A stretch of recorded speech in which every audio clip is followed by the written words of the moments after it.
Hello, welcome to this lecture. This lecture gives you introduction to the reporting framework for accounting for consolidated financial statement for group accounting. And by that, I mean the standards that you are likely, some, not all, some of the standards you are likely to apply in accounting for groups. And so it's a quick one to show you the standards. And then there is a note on the standards for you to read as well. So let's begin by looking at the concept of a group. Until now, we have been preparing financial statement for single entities, for A Limited, for B Limited.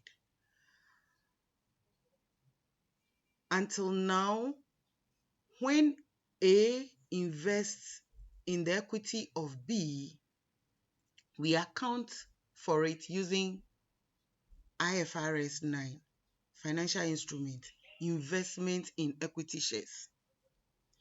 Today, we are looking at a situation where A invests in B, entity B, and that investment is more than 20%, more than 50%, or something else. So we are looking at the different forms of investment that an entity might make and how those investments will be accounted for in a group setting. So in a group setting, then we are looking at that investment that leads one entity to control another entity. So when A invests in B, in the equity instrument of B, such that A gains control over B, then we have a group situation because now we have a parent A and a subsidiary B, and therefore A as a parent must prepare group accounts. And that's what this is about. So a group is a parent and its subsidiary. So we can have entity A with subsidiaries B, C, D. And A as a parent will prepare a group account of itself as a parent and that of the group. Now a parent means the entity has control over the subsidiary. And control can arise in many forms. So you assess IFRS 10 to provide guidance on how to determine control. Now, in a group setting, we are saying legally the parent and the subsidiary are separate and distinct. So we have entity A separate, entity B separate, each a legal entity in its own right. However, once A gains control of B, then A is a parent and group accounting is required to reflect the economic substance of the relationship as a single unit.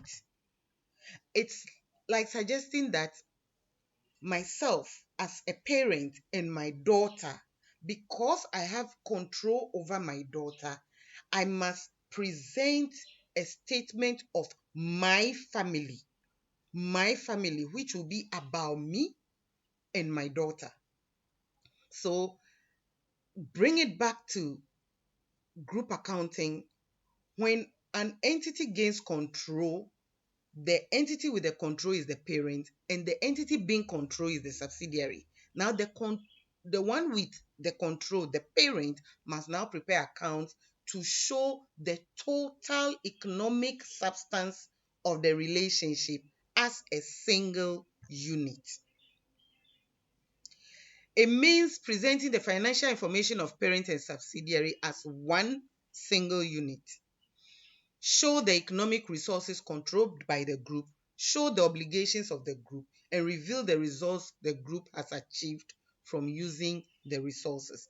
That is what it means to prepare group accounts. Now, standards that we'll be engaging with. And guys, it is very, very important to pay attention to this and to be interested in these standards because they will be all over the place. It is important to understand the type of investment the entity is making and therefore the standard that must be applied. So we have to start from there. What kind of investment is it?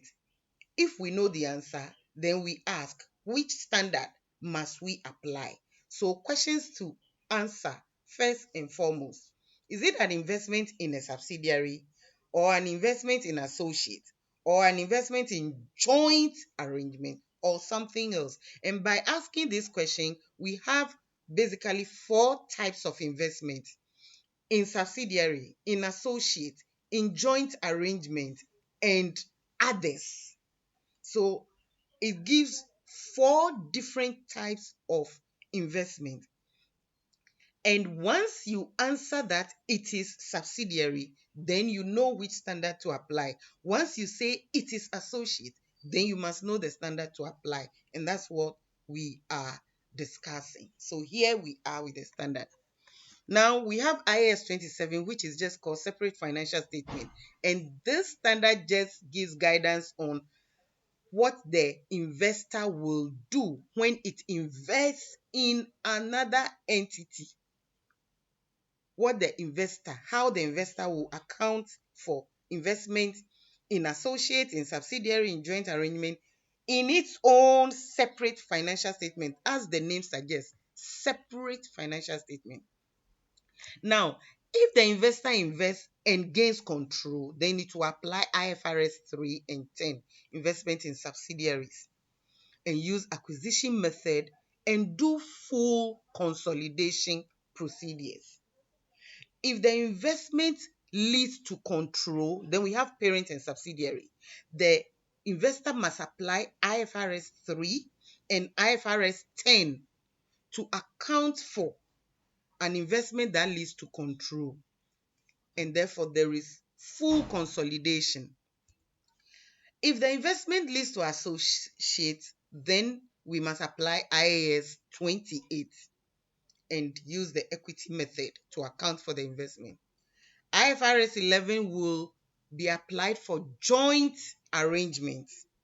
And then if it is neither control nor significant influence nor joint control, then we'll apply IFRS 9. And we've done IFRS 9 already. Anytime you read the question, A invests in equity instrument of B, we are applying IFRS 9. But if A invests in equity instrument and the percentage is more than 20, then we are in associate, IAS 28. The percentage is more than 50, then we are in control, IFRS 3, IFRS 10. Where the control is joint control, then we are dealing with IFRS 11.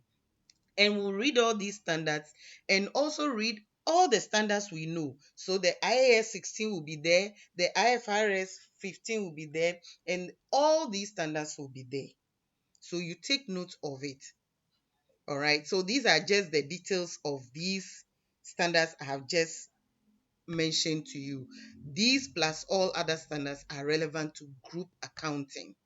So this is a quick one just to bring your mind to the standards we will be engaging with. And there is a note on this standard for you on your page. So refer to them and read before we meet in class.